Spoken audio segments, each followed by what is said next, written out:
Iyi ni radio Ijwi rya Rubanda. Urubuga rwa twese ijambo ni iryanyu.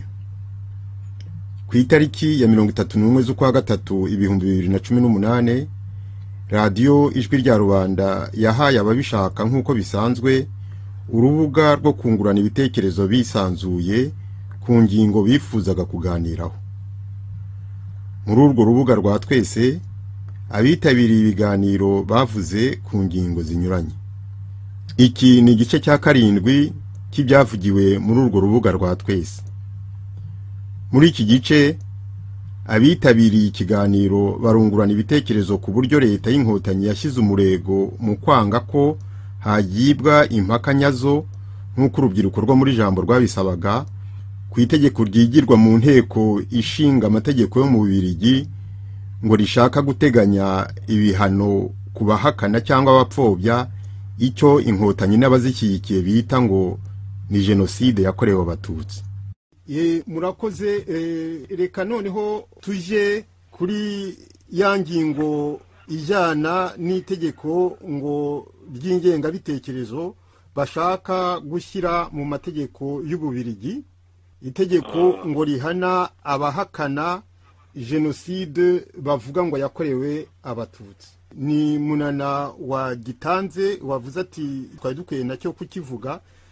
Munana, kanguha ijambo, kuki wasanze ari ngombwa kuvuga kw'iryo tegeko bariho bategura mu Bubiligi? Byagenze bite, byifashe bite? uko byagenze mbona nabikurikiye hafi, nubwo ntabwo ngiye ndi muri jambo ruriya rubyiruko rukora igikorwa cyiza rwose, ariko uburyo itangazamakuru kuri internet uburyo byakozwe narabikurikiye. Donc il s'agit d'une proposition de loi. Icyo abantu bagomba kumenya nuko proposition de loi akenshi ikorwa n'abantu bari muri opposition muri gouvernement. Ubwo nyine no député Gilles Fauré qui a fait cette proposition de loi, mbese ishatse kuvuga ngo iki, ivuga ko umuntu wese uzahakana ko habaye genocide y'abatutsi agomba guhanwa. Uko rero icyahagurukije ruriya rubyiruko rwaravuze ruti mu byo kuri muri iri tegeko leta y'Ububiligi ishaka kwandika harimo ikibazo. Genocide y'abatutsi baravuze bati turayemera. Uko presidente wa jambo à l'époque Natasha Abengeneye yaravuze ati yakoze urwandiko aravuga ati le génocide de Tutsi est un fait établi. Atariko ati harimo des inconnus, ibyo bise des inconnus, donc ubwo ni les zones d'ombre. Les zones d'ombre no kuvuga hari ibintu bidasobanukiwe, abanyarwanda tudasobanukiwe neza, cyangwa se n'abandi bantu bakunda u Rwanda badasobanukiwe neza. Ati mbese iyo proposition de loi dushobora kuzaza tukayiganiraho muri parlement. Icyo kibazo bakibajije rero, muzi ko leta y'u Rwanda yateye hejuru, cyane cyane uriya ambasaderi Olivier Nduhungirehe nyine ukunda kwataka ruriya rubyiruko n'abantu bose mbese nyine batemera politiki y'u Rwanda, bateye hejuru nyine bashyira pression kuri gouvernement kuri parlement ku Bubiligi. Mbese baravuga bati ntabwo iri tegeko rigomba guhita, ntabwo mugomba guha umwanya ruriya rubyiruko ngo ruze kuganira kuri iryo tegeko. Ngewe icyatumye mvuga ntireka iki tegeko turiganireho ni ukuvuga kuki abantu bavuga bati mu Rwanda hari amahoro, kuki ikibazo nk'icyo itegeko nk'iryo riremereye rizashyira abantu benshi mu gatebo kamwe, kuki iryo tegeko banze ko abantu bariganiraho, kuki banga ko bariganiraho? Kandi abandi baravuga bati le génocide de Tutsi est un fait établi. Iyo ngiyo ni débat abantu bashobora kuyidiscutaho, ariko uko abo bajene bari bavuze bati le génocide tutsi est un fait établi.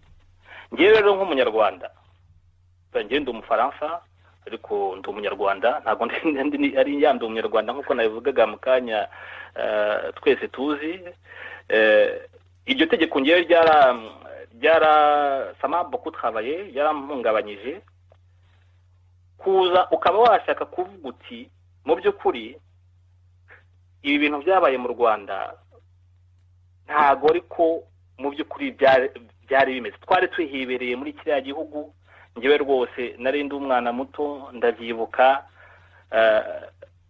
abatutsi barishwe nanjye bari bagiye kunyica ntabwo ari uko nari umututsi ariko icyo ndibuka ko icyo kiganiro twigeze kukigira kuza rero umuntu agashaka gusobanuza no gutangaza element zerekana ko uburyo iriya jenoside bayisobanura atari ko yagenze ko inyuma ikihishe inyuma ari abantu bapanze bahereye hasi bagafata des éléments bagapanga ibintu bakaza bagakorera amarorerwa umuntu adashobora kurondogora kumva ko abantu baza bagashyira pression kuri parlement kuri gouvernement belge kugira ngo iryo tegeko baritsindagire rihite maze umuntu wese uzashaka kuza kubaza ibibazo no kuvuga ko hari ibindi bintu byabaye mu Rwanda ndetse na mapping report ivuga ko ari genocide yakorewe abahutu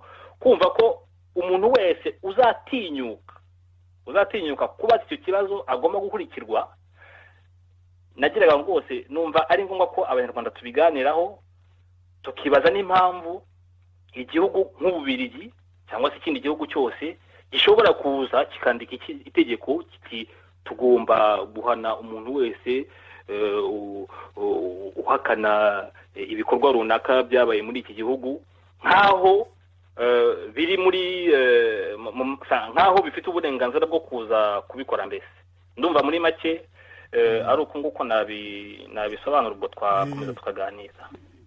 Urakoze ibyo nibyo nyine ababikurikira twashoboye kubikurikira no kubona ukuntu byagenze bakanga ko abantu bagira ijambo ko baparticipa muri débat nk'abandi. Iyo exclusion ni ikintu inkotanyi zimenyereye n'abafatanya n'inkotanyi ni ikintu bamenyereye kwexclure d'office abantu badashaka kugira ngo débat zitagira ibyo zigaragaza kubera yuko bazi neza ko biriya bavuga kuri jenoside bihereye ku binyoma za mensonge na manipulation barabizi neza ku buryo rero banga za débat bakabishyiramo umurego bakabishyiramo amafaranga bafite imitungo bashora muri za public relations na za media n'ibiki byose cyangwa se mu bo bashaka gukoresha kugira ngo l'autre son de cloche idashobora kumvikana kugira ngo nyine babindikiranya abantu nk'uko babindikiranyije mu Rwanda. Ibyo rero kuba byarabaye hariya mu Bubiligi kuriya Ububirigi cyangwa se na parlement y'Ababiligi ikembera gukina umukino nk'uriya aho kugira ngo wexijutike niba koko abantu bashaka débat kandi n'abantu intéressé babifitemo intérêt reka twumve point de vue yabo ndetse n'abandi baze nabo batange point de vue zabo turebe noneho twumve noneho twe tuzishyirire mu gaciro kuko abaza muri débat ntabwo baba barababwira ngo nimufate ibibyanze bikunze ariko ibibazo baba bazamura biba byabafasha gufata imyanzuro ku iryo tegeko badahubutse naho ubundi bizatera ikibazo. Kuba byaragenze kuriya rero ni byiza ko tubiganiraho muri iki gihe gisigaye ni gito ntabwo twabiganiraho ngo tubirangize kuko nje ni temu mbona ikomeye cyane ijyana n'icyo kintu bise jenoside ngo yakorewe abatutsi. Yego uravuga uti jambo yo nta kibazo ifite yanavuze yuko yemera jenoside yakorewe abatutsi ko nta contestation hari kw'icyo bashaka ari ibi ils ont bien travaillé bakoze uko bashoboye nge kubwanjye niturangiza niyo deba irebana n'impamvu n'ukuntu babindikiranyije deba yari iteganyijwe aho kubirebana na n'iryo tegeko tuzagera n'igihe dukorana deba kubirebana n'icyo bise genocide yakorewe abatutsi. Bon, muri mwebwe ninde wumva yifuza gufata ijambo nyuma ya presentation ya Munana kuri icyo kirebana n'itegeko ryo mu Bubiligi n'ukuntu byagenze kugira ngo babime deba? Ndumva navuga Alex. Yewe ngaho Alex. Okay. Munana urakoze kongera kugarura icyo kibazo. Hari igihe usanga abanyarwanda ikintu kiraza kigasakuzwa muri media, abantu bagasakuza ubundi bikarangira, ukagira ngo ikibazo cyararangiye ariko FPR yo ibigifite umugambi wayo, rimwe na rimwe ukagira ngo ibibazo byararangiye kwa. So ibi bintu nanjye narabyumvise itegeko ryo mu Bubiligi, uretse ko nta makuru nanjye nzi, ntago nzi aho bigeze, uretse wamugani kujya kuri ya website ya Jambo nkareba nkabisoma. Gusa birababaje kubera ko mu Bubiligi niho hari n'abanyarwanda benshi b'impunzi, ugereranyije n'abanyarwanda bari mu bihugu bahunze u Rwanda, bari mu bihugu byibura icyanga hano muri Amerika, kandi wasanga biri gucika. Bimugendekeye bite? Umenya atari no kunyumva hari.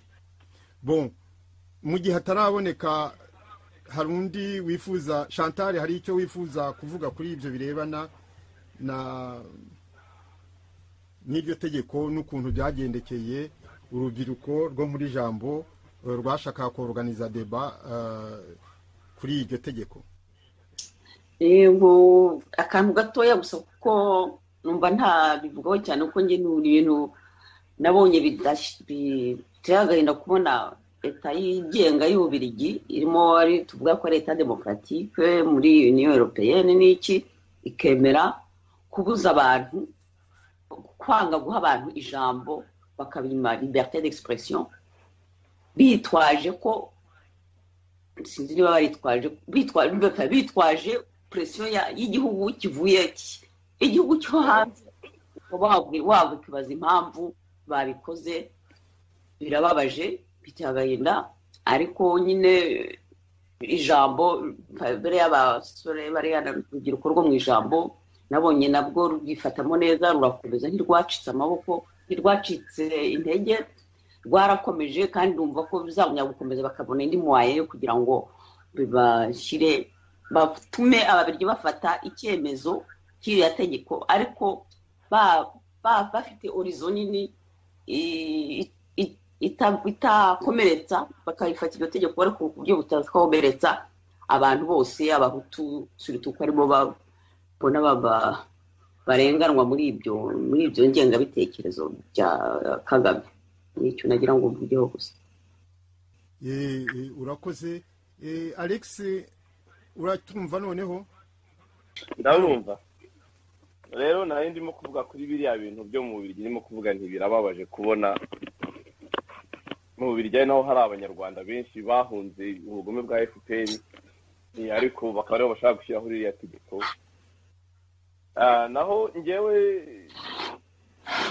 ibintu icyo bita genocide yakorewe abatutsi, ngewe ntabwo mbyemera, I'm sorry, kuko hari impamvu nyinshi, ariko kuvuga ko ubwicanyi bwabayeho ni ibintu bizwi biragaragara. Gusa hari ikintu abanyarwanda tutazi, FPR ifite umushinga, nubwo hari abantu usanga birirwa babijyaho impaka babipfa ngo genocide yakorewe abatutsi, genocide, FPR yo ifite agenda yayo. Bo bavuga yuko genocide yakorewe abatutsi guhera mu 1959 amfite niyo agenda ya FPR, kubera ko niyo bigeze muri oni kuri abagenda bashaka kubihindura, niyo bahindura inyito bakavuga ngo genocide ngo yakorewe abatutsi, ngo n'abandi bantu nubwo aho bantu sinzi impamvu batavuga ko nabo bahutu yenda uko babashaka kubivuga, noneho bitavuga ati abo bahutu noneho bapfuye bo bishwe n'abandi, ese bo kukibatibuka. Noneho kugira ngo FPR ikomeze igende nyine igere kuri agenda yayo ishaka kugeraho yo mu karere, bo bavuga ati genocide yakorewe abatutsi, ariko nabwo nubwo babivuga bo bashaka kugira ngo ibyo bashaka ko bihinduka byose haba mu rwego muri oni haba bino bihugu bikomeye kugira ngo bishyireho aya mategeko noneho bazahita batangira kuvuga ko jenoside yatangiye gukorerwa abatutsi guhera muri 1959 bo bateye baje guhagarika jenoside. So noneho niba byamaze guhinduka ko bateye muri 1990 baje guhagarika jenoside, ubwicanyi bakoraga bo bicaga abajenosideri ubwo nta kibazo kiba gihari, abapfaga bagomba gupfa. Amfete naho ngaho niyo agenda ya FPR kugira ngo bo bari abamarayika baje mbese gusevinga abantu bagirwaga nabi, abo bicaga nyine n'abagomba gupfa. Naho nta ikibazo kiri, ugasanga abanyarwanda nabo birirwa babidebataho babisakuzaho ngo jenoside yakorewe abatutsi imwe na bimwe babizi cyangwa batabizi, ariko mu rwego politike ho biragoye kugira ngo abantu bakane. Nasomye igitabo cya Kari Del Ponte wabaye procureur general wa tribunal ya Arusha ya tribunal ya ex Yugoslavia, arimo gusobanura ukuntu ibihugu byose cyane cyane bino bihugu bikomeye byo muri western byakopeye nawe rwose bakemanya yuko baburanisha abantu bo muri ex Yugoslavia bari abategetsi n'iki byose, ariko bigeze ku Rwanda birahagarara kubera impamvu bino bihugu byashaka kugira ngo bigere muri Kongo. Iyo mpamvu rero yararangiye, Kongo byo bashaka kugeramo babigezemo, ariko igisigaye noneho FPR iravuga iti no, ibintu byacu natwe tugomba gushyiramo ingufu kugira ngo byemerwe, hanyuma n'ibintu nibizanahinduka isi yose izaba yaremeye umushinga wacu. Ni naho ubundi ibintu byo mu Bubiligi byo kubera ko ntagomba mu Bubiligi, hari nimwe na rimwe njya mbona biri mu Gifaransa, ntago nshobora kubyumva neza, ariko